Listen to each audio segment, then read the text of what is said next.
Então, eu acho que assim é mais fácil. E pra ele vai ficar muito tranquilo. Mas eu não quero ajudar o editor.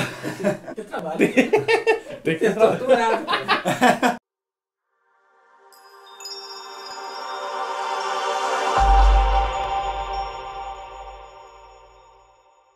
Fala galera, tudo bem com vocês? Meu nome é João Vitor. Meu nome é Diego e hoje no canal Materialmente nós vamos trabalhar um assunto que eu acho que é muito importante para a maioria das pessoas, tá?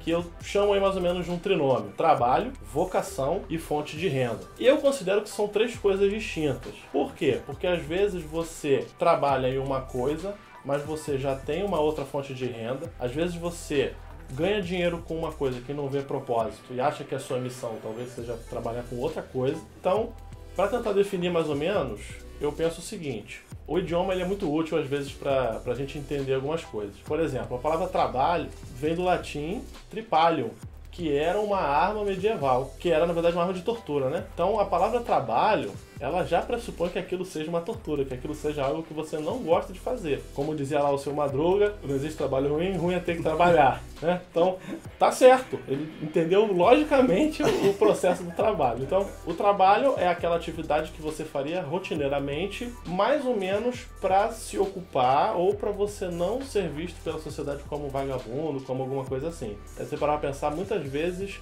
a pessoa até que já é rica e não precisa trabalhar, ela ainda se ocupa porque ela é mal vista em algum sentido. Então o trabalho tem a ver com alguma coisa que você pratica rotineiramente. A fonte de renda é aquilo que vai ser o seu sustento, que vai pagar os boletos, que vai fazer você ter uma casa. Às vezes ela é o trabalho, às vezes não. Você pode já ter uma herança, por exemplo. É raro, mas dá pra...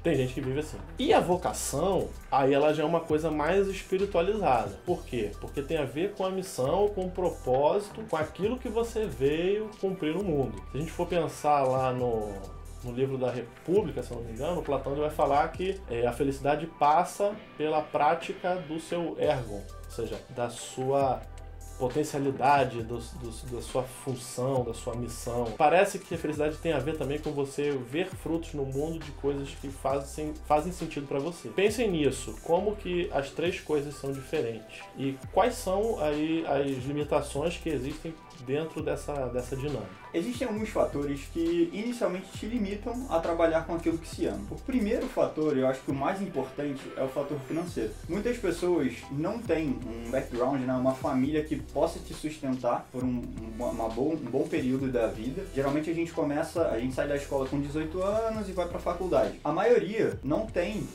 verba necessária para se manter, talvez estudando aquilo que ama. Por exemplo, quem quer ser médico? Hoje em dia, se você não passar numa faculdade pública, que é muito concorrida, uma faculdade privada de medicina está em torno de 10, 12 mil reais. Eu não sei, mas nem todas as famílias do Brasil, pelo contrário, a grande maioria não tem condições de pagar isso para um filho, né? Ou quem quer que seja. Então, o primeiro fator que limita as pessoas a trabalharem com aquilo que elas amam é o fator financeiro. O segundo fator, não menos importante, é o fator sorte ou oportunidade. Passa a sua melhor interpretação disso. Nem todo mundo tem a sorte de poder estar presente numa situação ideal que vai ser transformadora no quesito da sua vida. E aí vou dar alguns exemplos aqui. Alguns empresários, eles conseguiram estar no momento certo, com a pessoa certa, que fizeram o investimento certo na empresa correta. Tem gente que realmente acredita que trabalhar duro,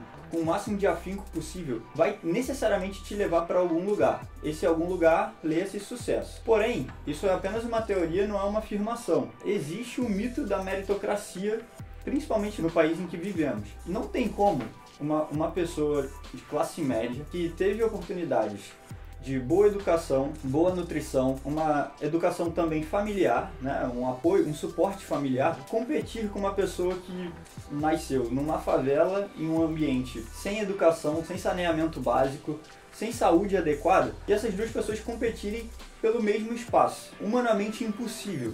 Quem não acredita nisso precisa realmente entender como essas pessoas de baixíssima renda vivem, para a gente poder ter uma comparação justa entre elas. Pelo menos entender o princípio da equidade e não igualdade, né? Tratar de forma desigual pessoas diferentes. Eu não posso exigir de um aluno que nunca passou por por dificuldade, a mesma coisa dos alunos que não tem nem acesso a uma nutrição adequada. Tem um ponto que eu acho importante aqui, é porque para quem conhece mais de teoria da educação, essas coisas, tem um pensador que é o Bourdieu, que ele vai falar justamente sobre uma coisa que ele chama de capital cultural. Certa gama de conhecimentos que diferentes indivíduos vão receber de suas famílias. Assim como tem o capital financeiro de fato, ou o capital político, você tem um capital cultural.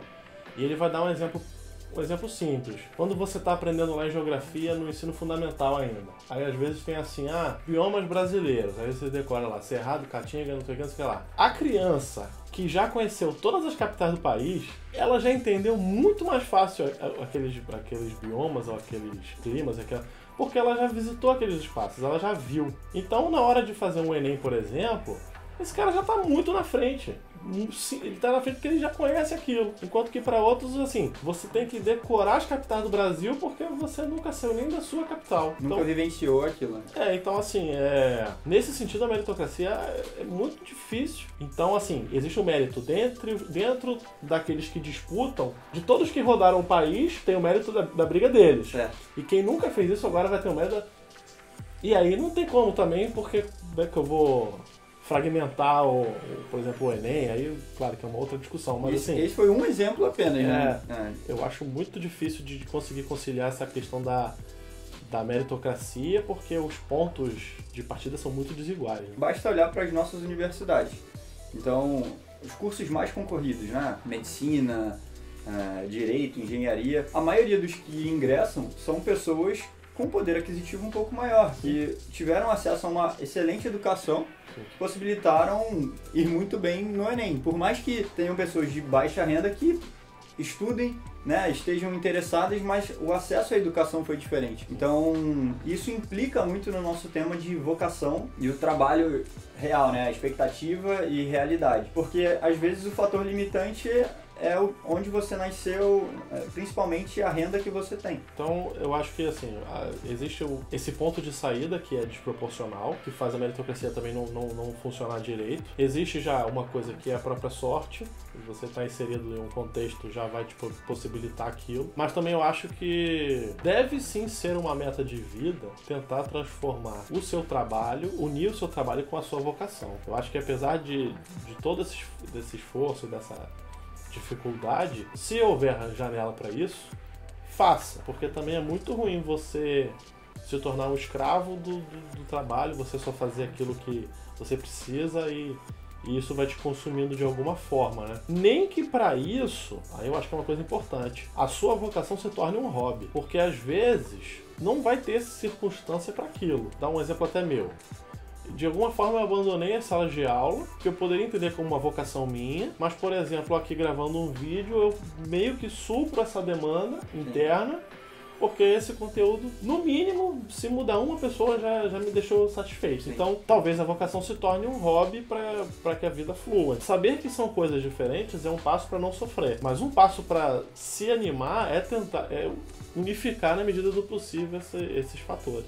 Esses fatores limitantes que nós colocamos inicialmente nesse vídeo não tem o intuito de fazer pensar, poxa, esses fatores eles acontecem na minha vida, então eu não vou desistir e não vou conseguir trabalhar com o que eu gosto. Não é isso. Inicialmente pode ser que seja muito difícil realmente e talvez perseguir esse sonho, perseguir essa vocação não seja a melhor estratégia para você ter sucesso. Interprete sucesso da sua maneira, tá? Ninguém pode dizer o que é o sucesso em si, né? Cada um tem uma forma de sucesso. Pelo contrário, é para vocês entenderem que inicialmente pode ser uma barreira, uma dificuldade muito grande, mas você pode correr atrás desse sonho futuramente, nem que ele se traduza por um hobby e você consiga ser parcialmente realizado exercendo aquilo. Então é isso, pessoal, esse foi o nosso assunto.